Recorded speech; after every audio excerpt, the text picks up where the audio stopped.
to the Quiet Warrior Show, where we help top leaders find their pathway to incredible success and a lifetime of happiness. Here is your host, Tom Dutta, the Quiet Warrior.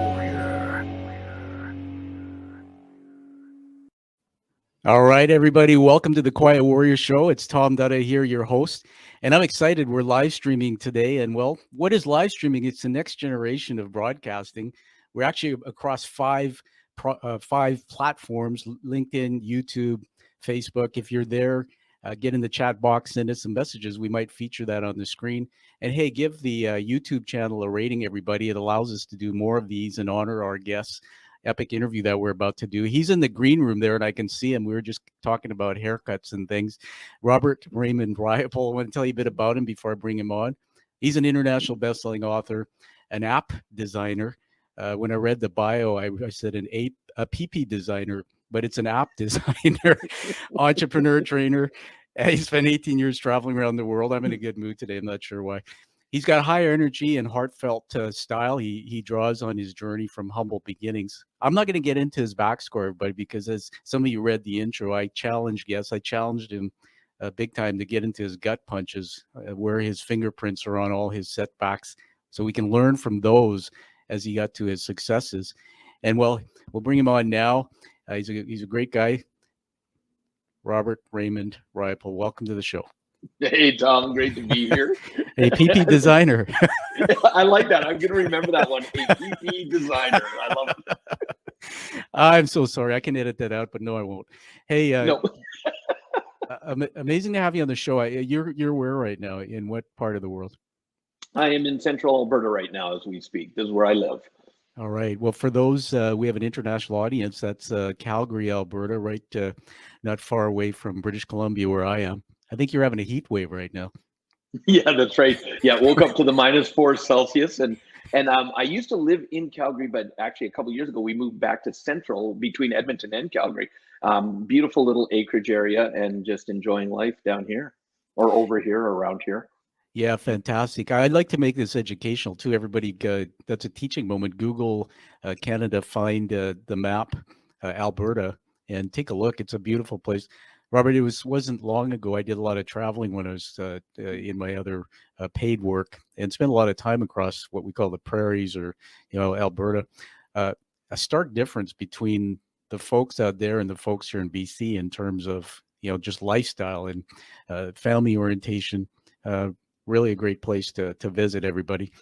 Well, listen. So you've written a book called Success Left a Clue. We're going to talk about that a little bit today. I'm going to get you to hold it up in a while. But what fascinates about your story is you're a sought-after speaker, and people call you and they say, come and talk to us about what you learned from that. You talk about Success Left a Clue. Let's start off and go deep. Tell us about your gut punches. Where did all this start? And you're in a place where, for whatever reason, you decided to make a shift and do what you're doing today. But take us way back. Yeah. You were born and yeah, I was born, and at the age of 1. No. As you and I were discussing off air, I was actually born close to where you live now. I was born in White Rock, British Columbia. And for the first beginning of my life, because my family, very poor family, didn't know that we were the wrong side of the tracks, you could call it. And just to keep working, my parents moved around a lot just to provide for us. And, as kids, we never went without, but we never had access. We never knew we were poor because my parents were great at taking care of things. But because I'm a naturally shy person, and moving around a lot, I didn't know how long we were going to be anywhere. Wait a minute. You said you're naturally shy? I am. I know. And that's the funny part is people don't believe it, but they don't realize that I hide my shyness by being outgoing. Yeah. And I know that's something you can probably identify with, Tom, and so, especially because I didn't know how long I was going to be in any one location, I wanted to make friends quickly. I didn't want to be sitting there being that kid that no one knew and I didn't have any friends. And I did some pretty crazy stuff just to get friends. And so even like when we moved to Alberta for the first time, we're in this set of row houses, and there in between them, there's a nice big playground, lots of families. And I go out to the playground and all the kids are playing soccer. And I didn't know they played on leagues. I've never played soccer. And I'm watching them. I finally get the courage to say, hey, can I play? And they looked at me and they went, no. And Wow. I don't know. I know it got right there. How old were you then when that happened? I would say I was maybe 9.5 years old Yeah, when that happened. that's a rejection is one of the things we fear the most. I mean, that's Yeah. yeah. Yeah. And I don't know why, but I turned around and I said, well, then I'll play against all of you and I'll win. Now, let's just say the game didn't last very long, but it broke the ice. And this was actually the first place that we settled down for more than a year. And all of a sudden, some of the kids became my friends, and one actually my best friend. Yeah. And but it started with that because I hid that shyness by going, and I don't know why I did it, but it came out of my mouth before I even thought what I was saying. And I tend to do silly things like that just to try to break the ice because it is hiding that shyness. And people go, but Robert, you speak on stages all over the world. What do you mean you're shy? And I'm like, put me in a room with people I don't know, and I'm the quiet guy watching from the corner. Yeah. I'm getting the lay of the land. Yeah. Well, first of all, thanks for sharing that in the soccer store. I have a soccer store. I want to tell you, trade some stories here, but let me just say for a minute that we honor you there. It's really interesting because I see a lot of posts online from people about introvert and extrovert and whatnot. It's refreshing to hear somebody talk about it in a different way. We don't when we label people, it's harder. I look at the shyness through personality science that I've learned. I look at it as a motive. The motive of being shy is really, to me, the motive of just peace and harmony. Somebody who has a gift of being able to keep peace and harmony doesn't want to step out. I think about Michael Jackson. They called him meek and weird, right? But what happened when they put a mic in his hand and got out of his way? He was like you, dude. He was a master performer. My daughter's the same way. Now, your parents, you said they travel a lot. What did they do? Anything they could just to earn a living, because the way we were raised is you do whatever you need to take care of your family. So my dad started, he was driving truck. My mom was doing cleaning. Then, my dad would, he ended up, when we moved to Kelowna, BC, so again, in British Columbia, closer to you, he was working in a truck factory, helping build Western Star trucks. And then he was working for a house mover. So this was our life of all these different things. And when we came to Alberta, he came to do sales and work with a cleaning company because we have the oil fields here. So all of a sudden he was now on the road traveling in central Alberta selling cleaning chemicals to all the big factories, all the big oil plants and stuff like that. And that was where he got his first kind of long-term job because the economy back then was tough like it is right now. And so growing up, that was what I was taught. You find the job, whether you like it or not, you work hard, you stay loyal if it takes care of your family. And that's the mindset I grew up with. And when I started working at a young age, that's what I did. I started working in a car wash, then became a manager. Then they shut it down. I got laid off. And I'm only like 16 at the time, 17, I'm still in school. So then my dad helps get me a job at a factory doing fiberglass. And Tom, I don't know if you've ever worked with fiberglass, but I got to tell you, 3 o'clock in the morning, every morning, waking up itching because of the fibers that sunk into, right? Yeah. And because my dad helped me get that job, when all of a sudden a job I had applied for came open, because a factory was about to be built here in Red Deer, Alberta, I wanted to go to the interview, but because I'm a very loyal person, it's like, these guys gave me a job. I hate the job. It's, waking up, I'm not sleeping well, but I'm going to stay loyal because that's who I am. And I was upfront with my bosses. I said, look, I've been offered an interview. They're opening this factory. And they're like, look, go to the interview. If they want to hire you and they're willing to pay you more, we'll match it. We'd love to keep you. And I'm like, perfect. I went to the interview and I came back and they were paying me $6.75 an hour in this factory with no benefits. And because of and here's kind of a cool thing. When I went to the interview, the starting position in general labor in the factory was going to be $8 an hour. But because I'd been doing quality control in fiberglass, so even though I hated the job, the experience, they offered me a $10 an hour job in quality control if I wanted it at the factory with benefits. So even though it was a job that I didn't like, but I was loyal to it, and because I gave it everything, it helped me advance in life. And people don't realize sometimes when you go through the tough times, it allows you to have the good times. Yeah. And so I came back and I said, let me be honest. They're offering me $10 an hour plus benefits. And they said, Robert, we can't even touch that. So please take the job. And it's interesting because 3 weeks after I took the job, I would have been laid off anyway because they shut down the fiberglass shop. Wow. Uh, They say God puts us in places at the right time, and a door closes, yeah. another opens, right? Did you have any brothers and sisters growing up? I am the youngest of 4. So I have my All sister's right. the oldest and then 2 brothers. Yep. Yeah, so I'm going on journeys in my head here about your upbringing. So here we are at we went to age 9 and then 17, uh, and you moved around a lot. So there's you have this resilience. There's something that we either develop it or we're born with it. But a lot of children find difficulty adapting to moving and making new friends and starting new schools and whatnot. So it seems like you were able to make that adjustment despite being somebody who was somewhat shy. You stepped Yeah. out of your comfort zone, and I'm starting to get a sense on your hero's journey narrative, and I'll tell you later in the show and you can tell me if I got it right or not. The thing about it is that I'm starting to think about you that if you're with a dad, that if you're in a place where you just stay there your whole life until you're ready to leave home, you have a set of friends, you have a school. I know many people like that. But it seems to me that if you're moving around and going here to here to here and having to remake friends, adjust, it's almost like a gift. That's part of the gift I see, that you're able to, did that develop a strength in you to be able to step out of that shyness? And I can see now why getting on a stage and doing speaking and engaging with people, I can see now why maybe that's just something that you've built, that mental muscle. That's a gift that, I mean, And that's I would agree, because one of the things that people don't even realize is I deal with paralyzing self-doubt, like paralyzing. And because I have amazing people in my life, that's how I move forward. so. Because What's the root of that? Where does that self doubt come from? Who told you something, or who planted that deep in you? Because that's not how you were born.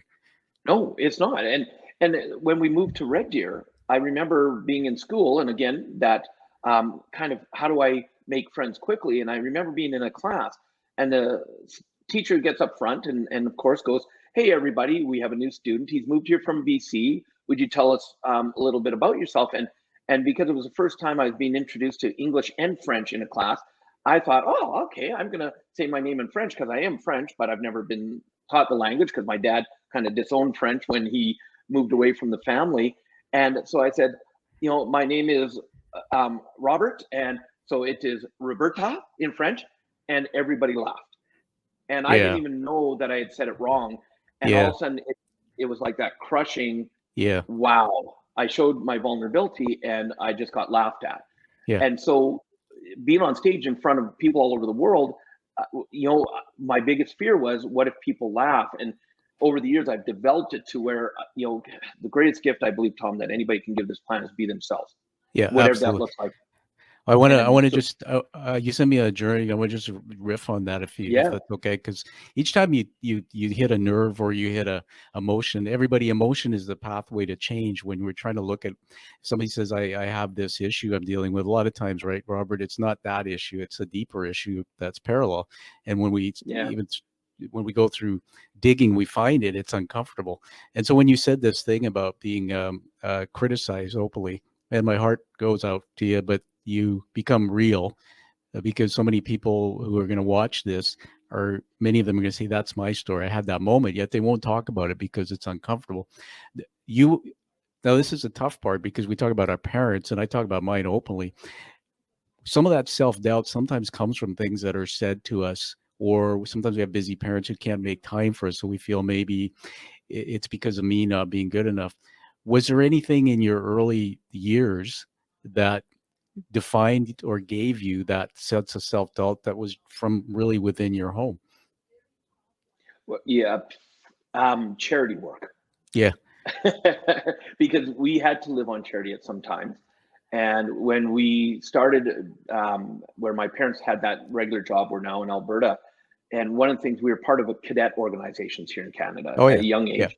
Yeah. I was in Navy League and then Sea Cadets, and we always did a lot of things like bottle drives. Yeah. And I've always been kind of a young entrepreneur. And I remember we'd be doing these bottle drives, and I'd see the kind of stuff that was happening, and I'd be like, "Oh, this is brilliant. We're raising funds. We're helping out our core." And so one Saturday I decided to go out, and I'm going to go door to door, knocking on doors saying, hey, my name's Robert. I'm collecting bottles so I can have some extra spending money. So I was very honest about why I was collecting money. And, some people say, sorry, got none. I said, thank you for your time. Others would give me bottles. And by the time I was done, I had collected something like about $15, $20 in bottles. And I took them down, or I went to my dad and I said, Dad, can you help me? He said, what? I said, I collected these bottles and I need to go to the bottle depot so I can turn them in. And he's like, what do you mean you collected these bottles? And I'm like, well, I went door to door and I collected them. He said, why would you do that? I said, because, I want some extra spending money.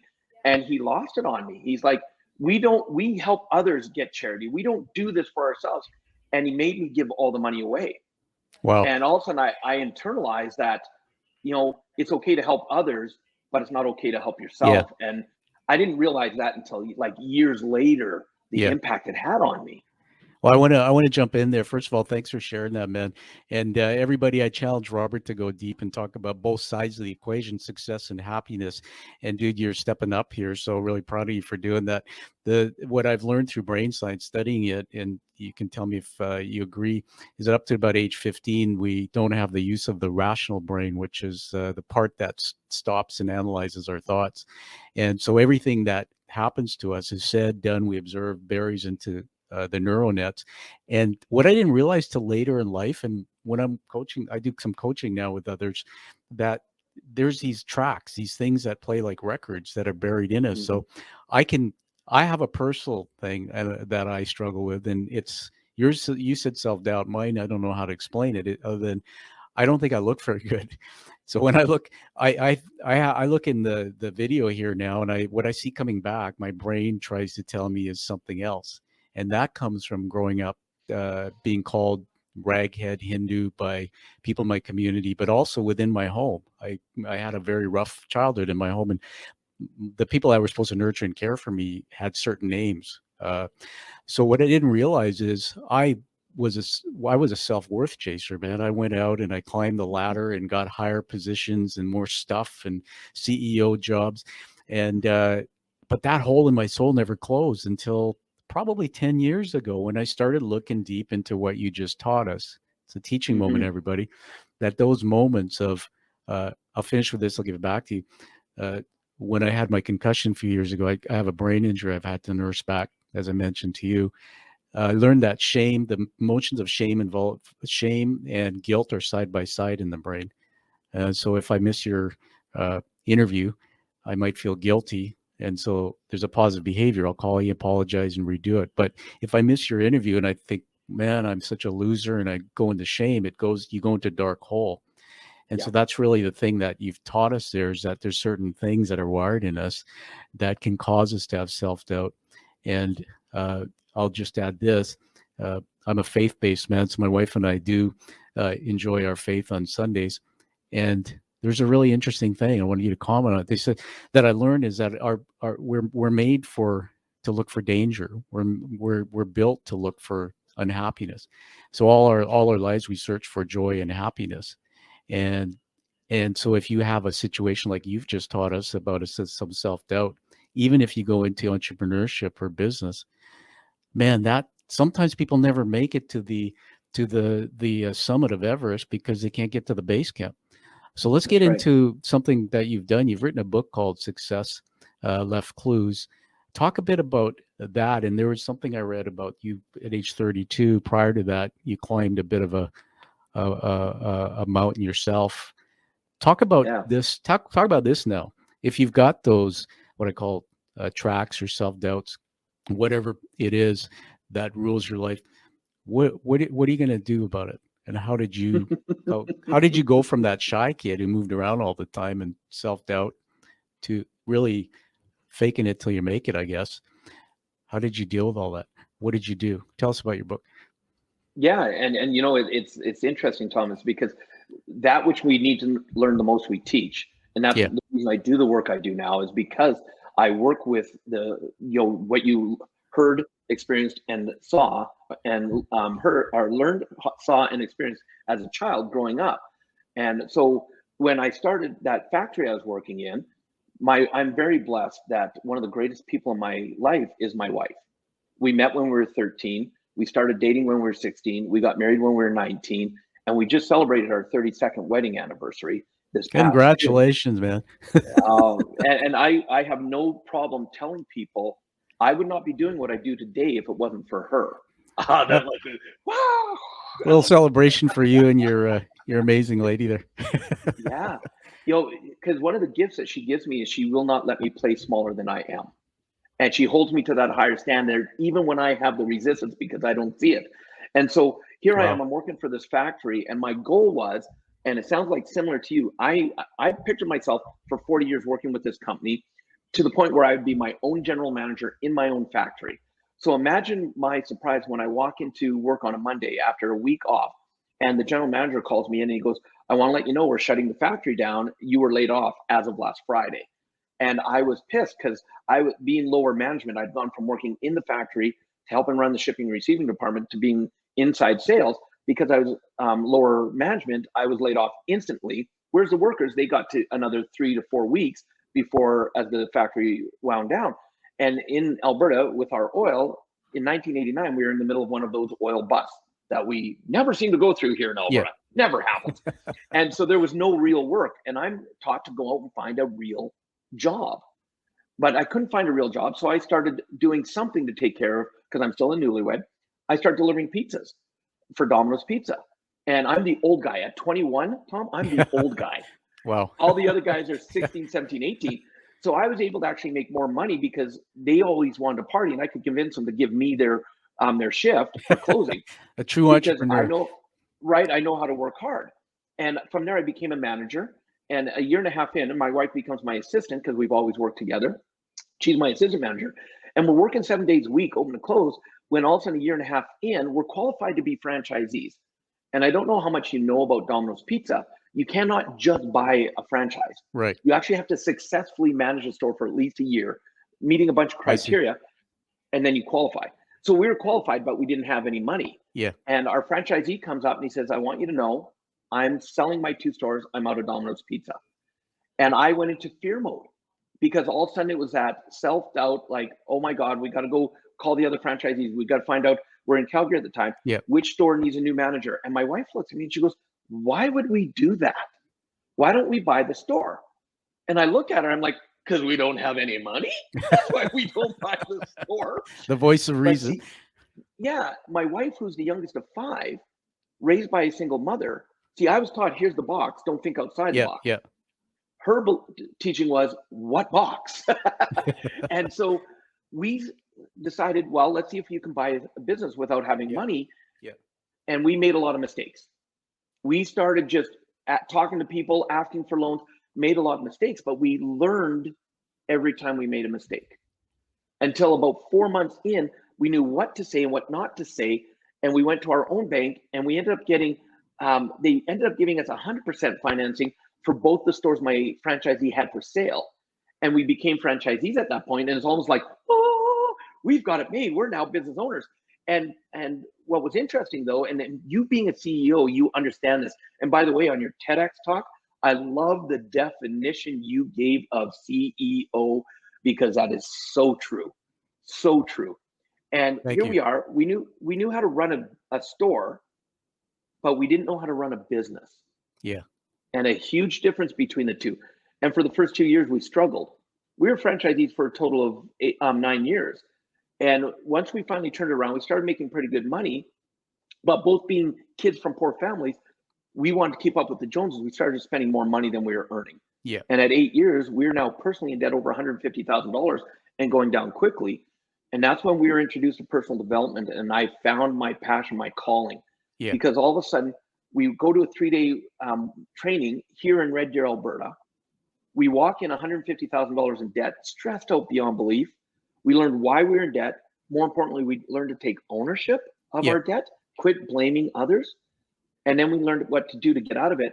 9 months later, putting into practice what we had learned, we actually went from being $150,000 in debt to being completely retired, financially free at the age of 32. And it was like, how long? Information. Sorry, I just had this the question pop in my head. So from the time you were 150,000 in debt to the time you were financially free, and define what that meant to financially free. How much was it? What was the timeline in that? 9 months. 9 Wow. months. And what is financially And free? What does that mean? yeah, I'm glad you asked that, because a lot of people think is, oh, you're wealthy. Yeah, No, it's the not. definition of financial freedom is when you have enough passive income that is greater than your expenses. There you So go. meaning if you don't want to work, you have enough to still pay it. So when my wife and I became financially free, we still had debt, we still had expenses, but we had learned about passive income, and we had two that had come to work for us that now we didn't have to work. And what it gave us was one of the greatest freedoms we could have: time freedom. We went Yeah. from 60, 70 hours a week just earning a living. Now we had all that time freed up. And when we took part of that time, we committed to 10 hours a week to create wealth. All of a sudden, not having the stress of having to make a living, not having the stress of all this debt, and having the time freedom, creating wealth became a lot easier Yeah. and more enjoyable. And so I always tell people, don't go for wealth. Go for financial freedom first. Once you've got that, then go for wealth if you want it. Yeah. But get the financial freedom first. Amazing. Thanks for the amazing story so far. Everybody, the teaching moments, the 9 months from being in debt to financially free, and the definition of financial freedom you've just heard is it's not just about money.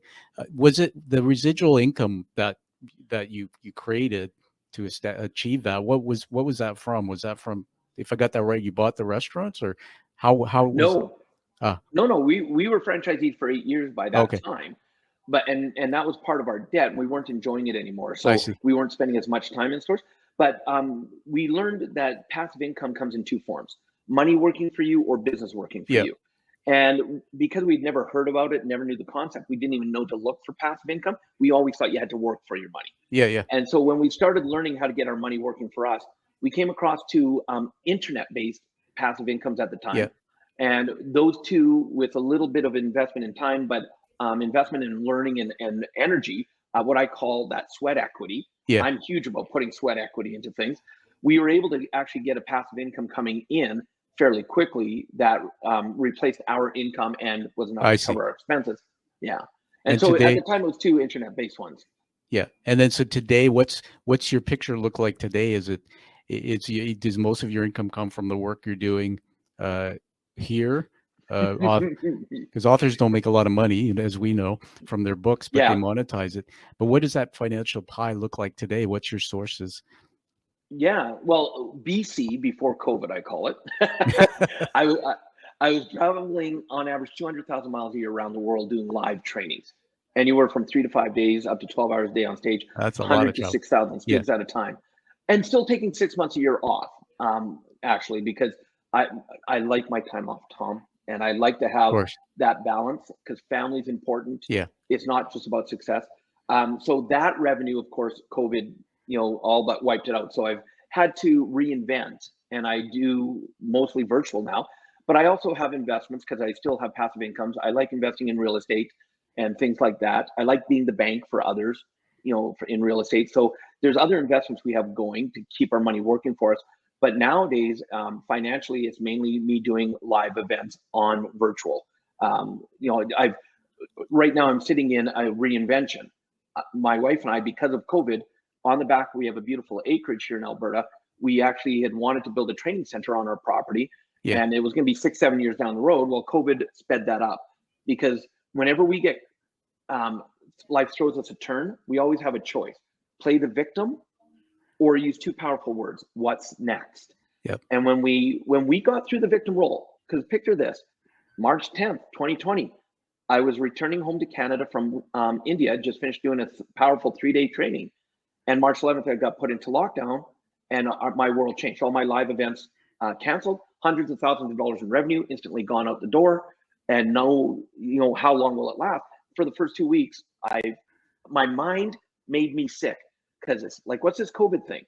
And all of a sudden, I got these symptoms. Is that it? And I got myself even sicker. Yeah. And my wife, who refused to isolate me, she got sick. And we went through this mental stress for 2 weeks until we could finally get through to the health services, get an appointment, get the test, only to realize, no, you're negative, but look what our minds did to us. And that's what our minds do. And so when we started feeling better, we went, okay, what's next? And we decided to build our training center now instead of years down the road. And last month, I finally started moving into my office. And I've now got a 1,500 square foot training center on the other side of my wall. And because it was not only the what next, but then the fear of, okay, hundreds of thousands in revenue are gone. This is going to cost a few $100,000 to build. What if we don't have the revenue to do it? And another thing that served my wife and I well is two more words: all in. Yeah. We said, you know what? We're all in on this. No dabbling. And because of that, that's right. That's exactly it. So now we're creating that when COVID, kind of quiets down, we'll be able to have students come to me instead of me traveling around the world. But in the meantime, that studio is going to become a super Zoom room. So I can, because when I do trainings, I can have still 5,000 students on a training virtually. Yep. So much has opened up that way. Yep. I don't have to travel to the country to do it. So I want to be able to see 300, 400, 500 students on screen while I'm teaching them, and make it where I'm not having to sit down. I can be standing up, being the energetic person I am. Yeah. So we're making those adjustments as we go along, because that's what I do today. Is I've been blessed to personally teach over 500,000 people in live trainings around the world how to take their life to another level. Yeah, it's amazing. I know people are going to be able to check out the book. First of all, do you have the actual physical book with you? I know we have a poster on the wall behind you. Can you hold it up? I'm going to full screen you. You just mean hold. this Tell one? us tell us the title. Just say it out loud for those listening on audio. Success Left a Clue: 6 Life-Changing Habits to Achieve Your Dreams while keeping it real. And I love that you used that word earlier, Tom. Relevant and repeatable. And if you notice, the 3 R's are like my initials. And so when I train people, it's all about keeping it real. I'm going to tell you the good. I'm going to tell you the bad. Yeah. Why? That's one of the many reasons I've been looking forward to talking to you, because not many people are willing to. It's all about, look at all the good stuff, yay! But it's like, no, you got to understand the crap as well. That's right. Well, I want to just first of all honor that, man, with a quick story that my brain goes on journeys every time you're talking. It bounces around. I have this ability to see 3-dimensional. I wrote down this acronym LSE. What was that again? The acronym LSE. There's something you were saying before. Sure, it is. LSE. Oh, now you can't when remember. I'm in the moment, man. I know when I'm in the moment, it just flows through me. We'll put it in the show notes. But I usually write. People don't see that I write as you're talking. I fill up pages of notes for myself, and I draw a word association. So I had written down LSD. I'm thinking of drugs, but we'll come back to this. But one of the things I wanted to say is that you and I are so on the same wavelength. But everybody, it's true. And I'm just going to be transparent with you here. I did a TED Talk. Today's not about me, but you mentioned it. And CEOs stood for crack emotionally off, and CEOs, when you're at the top, the pressure. And I grew up in a difficult childhood, but went into business really seeking to find that hole in my soul, that thing that was missing, which was really the love and appreciation of my dad, and being thinking enough of myself. They say if you wake up in the morning and you love yourself first, then you can go out and serve the world. And I never could do what you did until a while back. It's cool because it seems like your wife, you're the youngest of 4, she's the youngest of 5. You were taught to think in a box. She's challenged you to go outside the box. It reminds me of that movie with Michael Keaton, The McDonald's. And the interesting thing is the founder. Yeah, man, what I love about your story, that in that little moment, it's a teaching moment, everybody, come back and listen to it, remember in the movie, The Founder, he had all these ideas and he was going for it, but he was married to somebody who was sort of a stick in the mud. She wanted what I call certainty. And so they eventually divorced, and he eventually found somebody else who, it's a blessing, I think, that you have a partnership with your wife that allows you to go, man. What did you say? You said something, the don't think big, or be as big as I can be. It was your words, but that is awesome.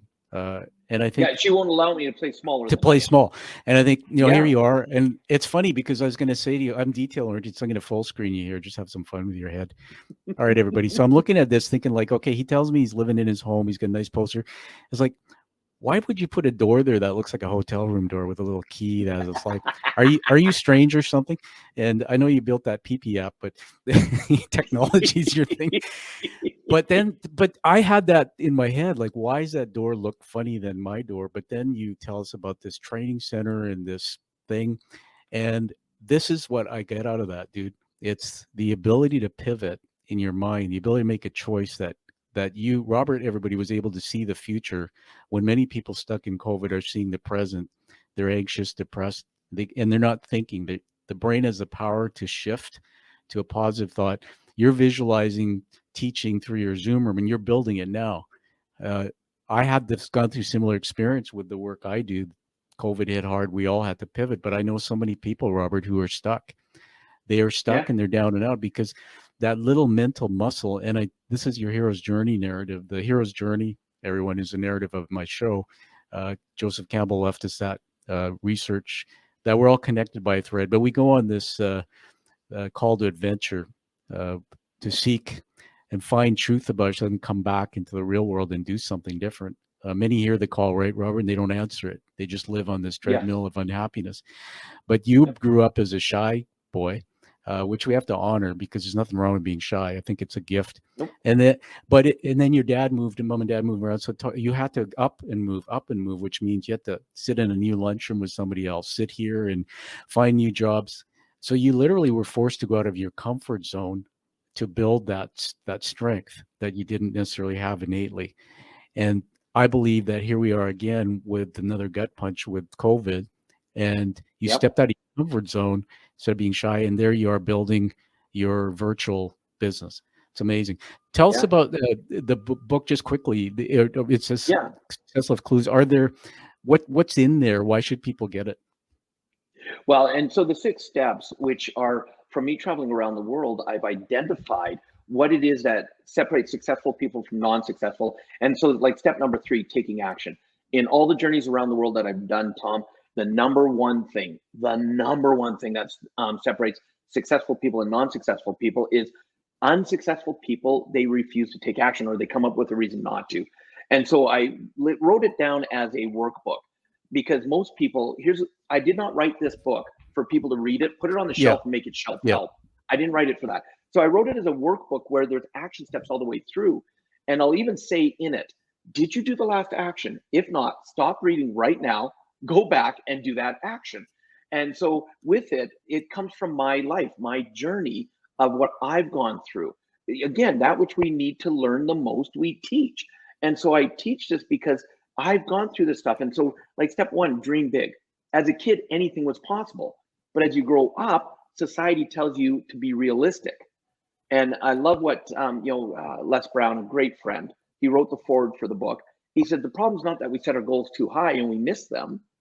The problem is we set them too low and we hit them.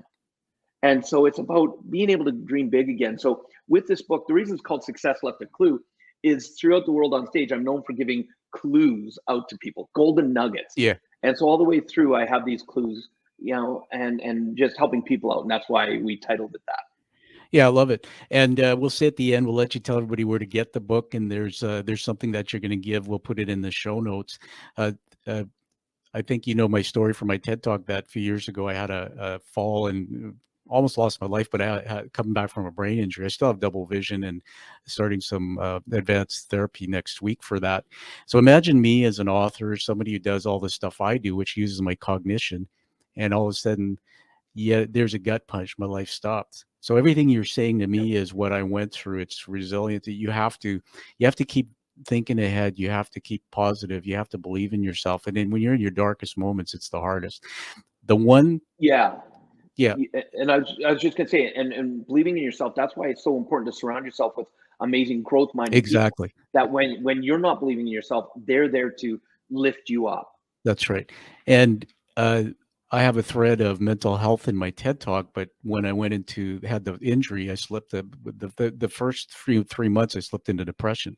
I talk about it openly, and I want to just you to allow me to do that for a minute because it's part of my life that I've never experienced things like thoughts of wanting to take myself out, etc. And the funny thing about what you said is about being around like-minded, successful people is when I was in depression, I literally ruminated for a year at home, and I didn't have like-minded people. I didn't know who to call. I'll tell you why. Yes. Because all those people I grew up with as CEOs, executives, people like you, and I'm not putting you in this category now that I know your truth, they're egocentric. In other words, I grew up in a world where everybody had a title. When you were introduced, it's like, so-and-so, the CEO of this company. And you kind of they're not bad people. You just learn that it's about significance, as Tony Robbins calls it. It's about the stuff. And I basically, I fell down and my life stopped, and I ended up night stalking at Costco for a couple of years and doing some things, just going back to the ground floor where I really didn't spend a lot of time. And I realized through my faith that happiness for me now is really not about a lot of money. It's not about, see, every time I set the bar for higher, higher, higher, it's about what do I, what do I, what do I need versus what I want. And I changed my life that way. And now I have abundance in my life. I'm not bragging. I'm like you that way, that I do have abundance. But when I started shedding all the stuff and the significance and the pressure, life became incredible. Last thing I want to Yeah. say on that is when I was in my early career, I was a banker. So I was a lender. And I used to have lawyers, doctors, airplane pilots come in to borrow money. Dude, at the age of 55, 60, I would see the loan applications, which at the time we had to write by hand. and these, Not to age ourselves. not to age ourselves. I'm about as young as you are. But what I saw was highly leveraged people who had, homes and things, but they were as much debt. And literally the pressure of Yes. life to pay the bills is what creates, and I say mental health is like a 1-ton truck. Our brains are created to handle 1 ton, but when you have pressure buildup from all these things of career and family, it gets to 5 tons, and it's not a matter of if, it's a matter of when the gasket blows, truck doesn't work. Yes. And that's what happened to my brain. So here's the thing I want to tell you about my truth. Well, when I applied for my TED Talk, I did a talk on this on my podcast. This is why I love you and your story. When I did my audition, I was shortlisted, but I didn't get the final gig. And so I went back and I got a coach who was part of this. And she said, well, and I couldn't say this before openly, but I'll tell you because I trust you now that I know you. I said, well, she said, in the first minute, they didn't like you. And I was just like another gut punch. And the funny thing is, Robert, I had heard that before in my life when I was a CEO. Tom, you're a bit arrogant, you're a bit insensitive. It's about you and your agenda, because it was always about my goals and achieving. And she said in a TED Talk, the audience doesn't care about your book. It doesn't care about your home and your lifestyle. They don't care about that because the majority of the planet don't have that. They want to know, how are you like them? And that's the thing that I've learned, and I'll get your book. I'm going to read it and give you a review.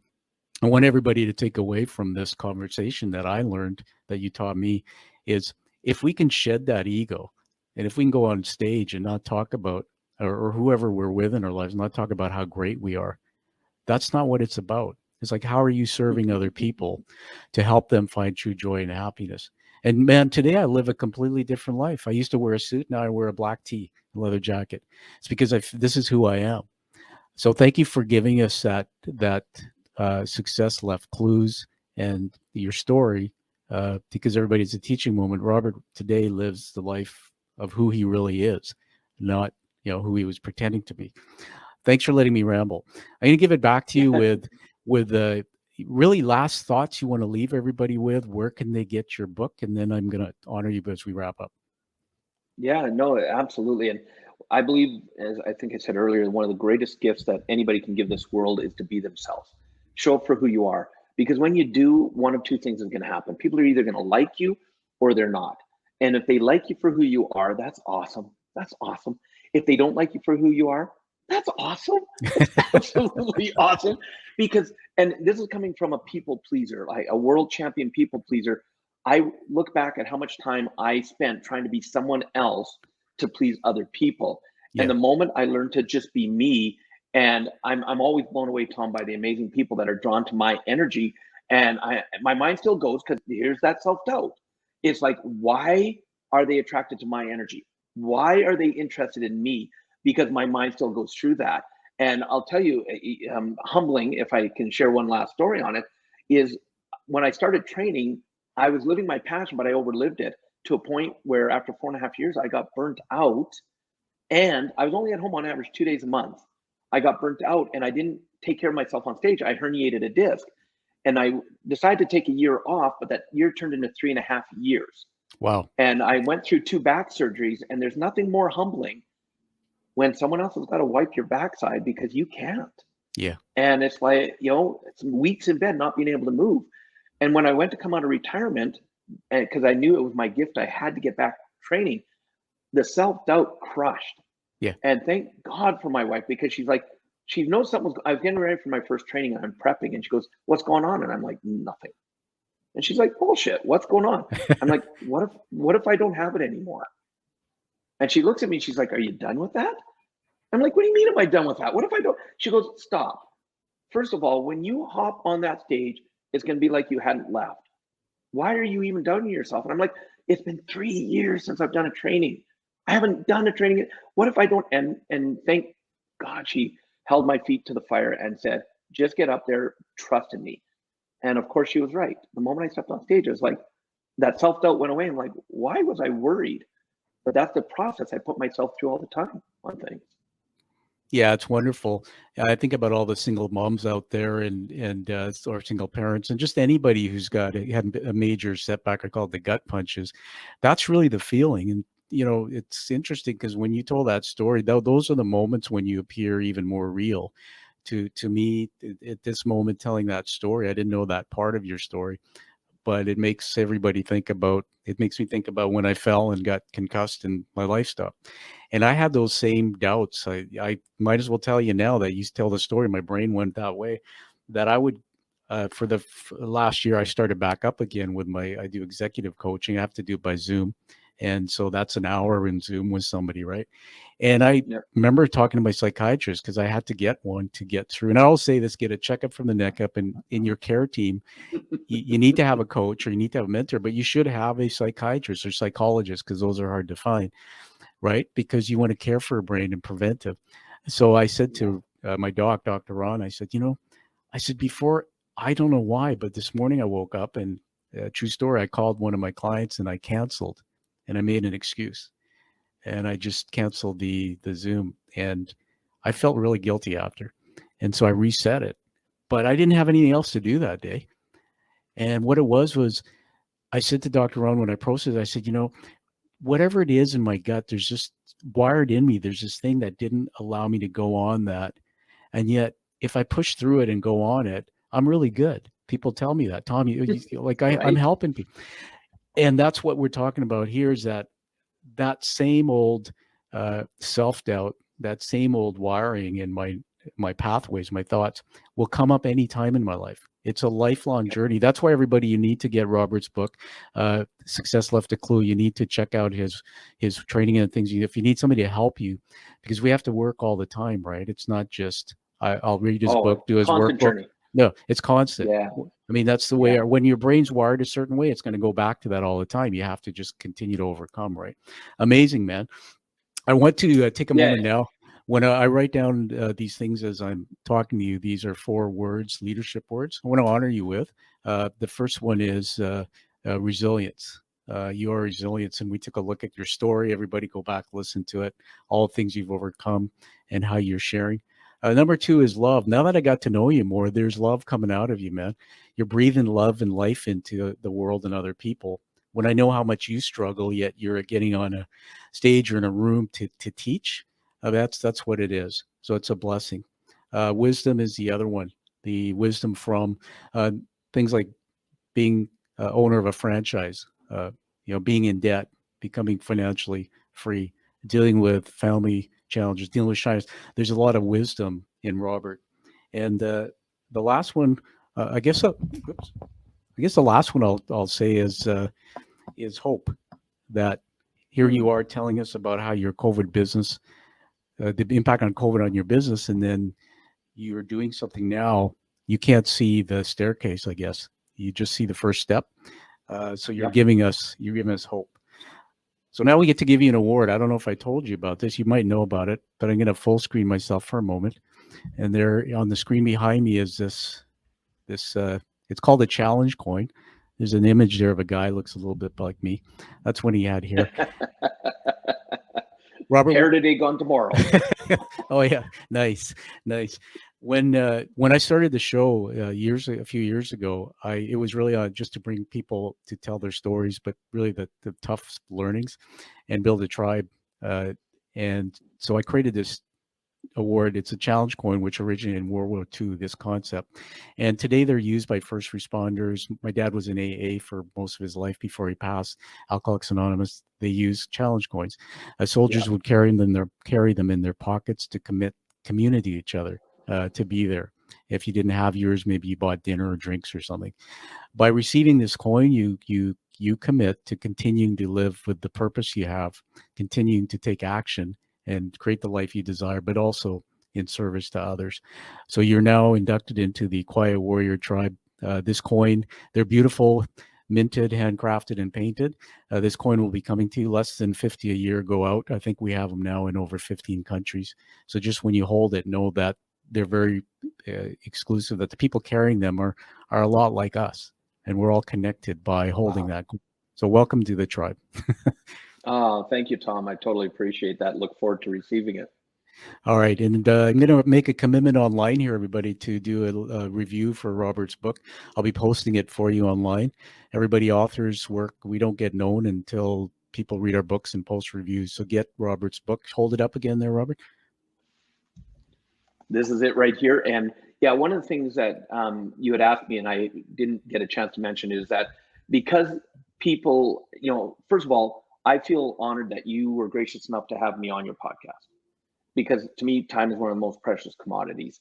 And then the fact that your listeners are watching or listening to this, their time, I honor how valuable it is I'd love for everybody that's listening to be able to actually get the digital version of the book as our gift to them for taking their time. And that's with what you have on the banner on the bottom. They just go to robertriopel.com, my name. They'll actually be able to download the full version. But don't just read it. Do the work in it, because I promise if you do the action steps, watch what happens for your life. Fantastic. Thanks. And we'll put that in the show notes. So thanks again. And we'll probably have you back again to teach us how to build a PP app or something, something like that. All right. I love it. All right. Excellent. Hey, thanks again, Robert. It's been great to have you on the show. We'll talk to you again for sure. Thanks, Tom. All right, everybody, live that life with true purpose like you hear from Robert. Find your passion, take action, and live the life that you deserve and desire.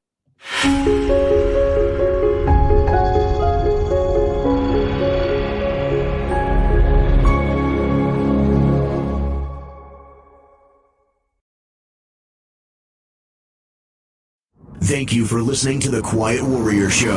Create is a motive-based leadership development firm. www.kreat.ca